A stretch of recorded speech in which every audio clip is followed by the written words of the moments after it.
Redshift here, doing my part to shift perceptions out of the pink and into the red. You'll just have to take my word for it that this is not me being an apologist for female nature. I want to say that I don't think female nature is just about getting men to compete so that men will exsanguinate each other and only the strongest man or the strongest group of men will be left so that all XXers can breed with that guy or group of guys so that XXers can have the highest quality kids. Kids with the best genes. I think that is true. I think the first person I heard say it was Hugh Mann.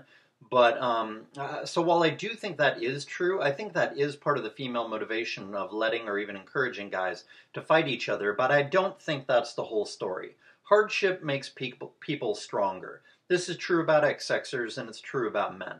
It's true that some hardships are too hard and they just break people who aren't prepared for those hardships, but other hardships are lighter. Or the hardship is very hard, but the person has already been tempered by earlier hardships.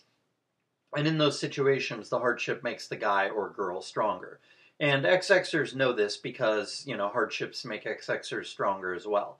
And so XXers want guys to fight each other, compete against each other, because XXers know it makes guys stronger, and XXers want to be with attractive guys. And guys are only attractive to XXers if guys are strong. So to make men more attractive to them, XXers encourage men to fight each other because that's how guys get stronger and therefore more attractive to XXers. There's nothing more attractive to an XXer than a guy with strength, whether that strength is physical, financial, in other words, he has a lot of money, or whether that strength is intellectual, or even whether that strength is emotional.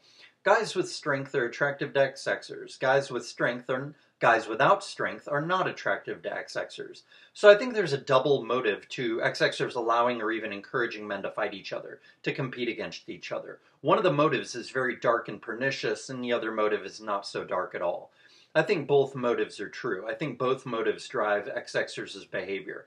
Like usual, especially with XXers, their nature is both pure evil and not very evil. Another thing I want to say in this video is that I think that perhaps the reason people don't make content, even though I keep pushing them to do so, is because they take information for granted. Young people of today did not have to grow up in a time when you had to wait an hour to completely download one picture from the internet so that you could view it. Young people of today did not have to go to the library and read book after book if they wanted to learn anything, which is way more boring and time-consuming than, just watching a few YouTube videos, right? Sure, a book can be way more in-depth, and you don't typically get that kind of depth from YouTube videos, but considering how much information is out there, and considering how important it is to red pill yourself in a general way about all the big important topics, such as feminism, false flags, fiat currency, the JQ, anarcho-capitalism, etc., this means that it's actually better to learn by watching YouTube videos so that you can get knowledgeable about all the big topics and develop an accurate worldview about everything, and do so in a very short period of time. Then you can read more about those topics in books if you want to, for more details. But if there's no internet, like it used to be not that long ago, then you can easily red pill, or, the internet existed, but most people did not have an internet connection in their house, and I think it was the early 90s, right? If people used the internet, it was at their job or at school. You can't easily red pill yourself if there's no internet, right? You don't even know that you should be red pilled about other topics because you never even hear those topics talked about if there's no internet, right? So you don't even know you're not red pilled, right? Because there's no YouTube where people talk about that stuff if there's no internet, right? Like there didn't used to be. Young people today, let's say people who are 25 years or younger, grew up in a world of the internet. They never knew anything else. The internet is just normal to them. And it's existed in a fairly modern form ever since they can remember. Let's say, 8 or 10 years old and older. Ever since they're in puberty and, even since earlier than that, it existed, even though it's a little more primitive then. And so they completely take knowledge found on the internet for granted. Since they take it for granted due to never having been without it, they do not appreciate the importance of making videos themselves. And so they don't make videos. And this is a huge problem. And I wanted to mention that as probably one of the biggest reasons why people seem just to absolutely refuse to make content, even though it just really baffles me. I mean, this is an objective reason why that could be happening, but from a subjective standpoint, I really can't understand why not everybody's making content.